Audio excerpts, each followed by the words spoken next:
Hello, friends. I am Manish Mershi, Assistant Professor, Department of English, Government Dunga College, Bikaner. Today, in this video, we will discuss one of the figures of speech personification. We have already discussed what are figures of speech and why they are so important in literature and language. Figures of speech are commonly thought as a device of decoration, but they are much more than that. Figures of speech are integral part of literature and language in common. We very commonly use figures of speech in our daily language. We do not become much aware of these things, but they are part of our language. And even personification is very commonly used in our daily speech.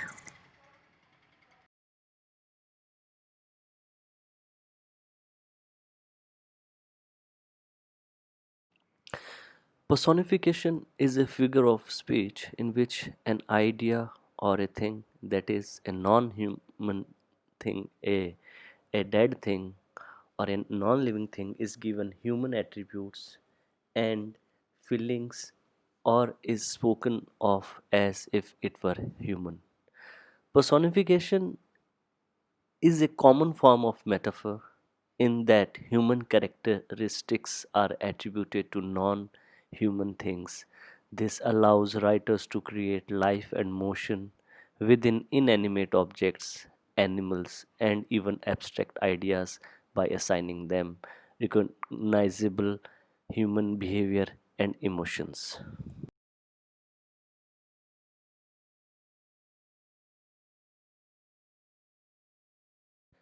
Personification is a literary device found commonly in children's literature. This is an effective use of figurative language because personification relies on imagination for understanding. It makes easier for the children to understand something when it is presented as human being or something as they are talking when some non-human thing or something which is an abstract idea talks to them in human terms. It makes very easier for the children to understand. Of course, readers know at a logical level that non-human things cannot feel, behave, or think like humans. However, personifying non-human things can be an interesting, creative, and effective way for a writer to illustrate a concept or a make a point. For example, in his picture book, The Day the Crayons Quit, Drew Dewalt uses personification to allow the crayons to express their frustration at how they are or are not being used.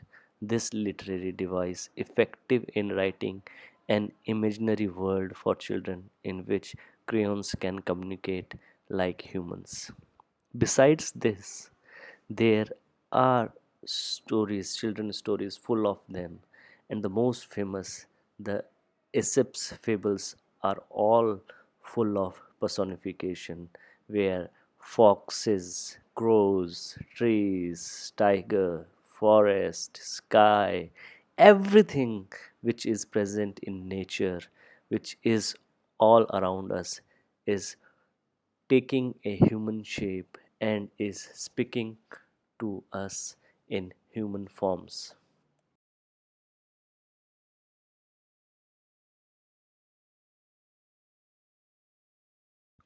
To understand personification more clearly, here are some examples of personification that found expression in our day to day language.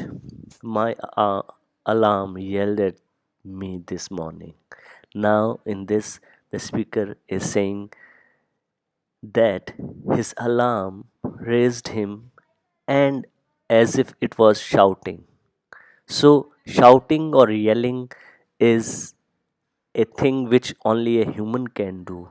But in this case, his alarm, his watch was yelling at him. So, in a personified language, he is saying that my alarm yelled at me this morning. Likewise, I like onions, but they don't like me. The speaker wants to say that he likes to eat onion, but whenever he uses them, they make him cry. Another, the sign on the door insulted my intelligence. My phone is not cooperating with me today. Now his phone is has something has went wrong with his phone, and in a humanly manner he says, my phone is not cooperating with me today. That bus is driving too fast. The driver is driving the bus, but the person is saying the bus is driving too fast. It is not the bus that is driving, it is the driver who is driving. But this is the language, this is the personification. My computer works very hard. However, the mail is running usually slow this week. I wanted to get money, but the ATM died. All these are very nice example of personification. Another, this article says that spinach is good for you. Unfortunately, unfortunately, when she stepped on the Lego, her foot cried. The sunflowers hung their heads. That door jumped in my way. The school bell called us from outside. In addition, the storm trampled the town.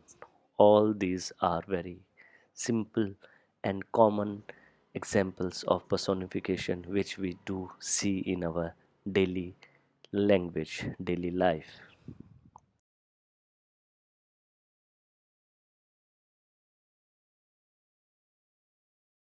Now, here is one example of personification in poetry.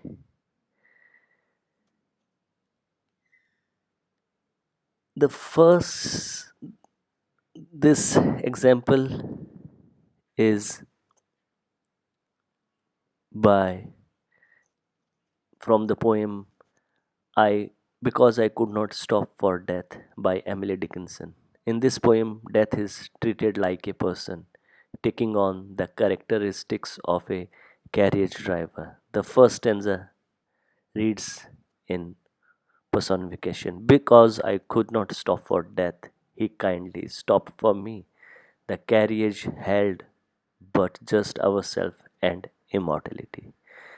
In these lines, Dickinson trying to say in a personification that death stops the carriage, drives slowly, passes a school, and pauses there. All these are the actions of humans, but in this poem, death has taken off all, is doing all these actions and is behaving in the manner of a human being. So it is a very nice example of personification in very simple terms. So you can also put other examples of personification in the comment box, and if there are any queries which you want to ask, you can also comment in the comment box. So thank you, all the best.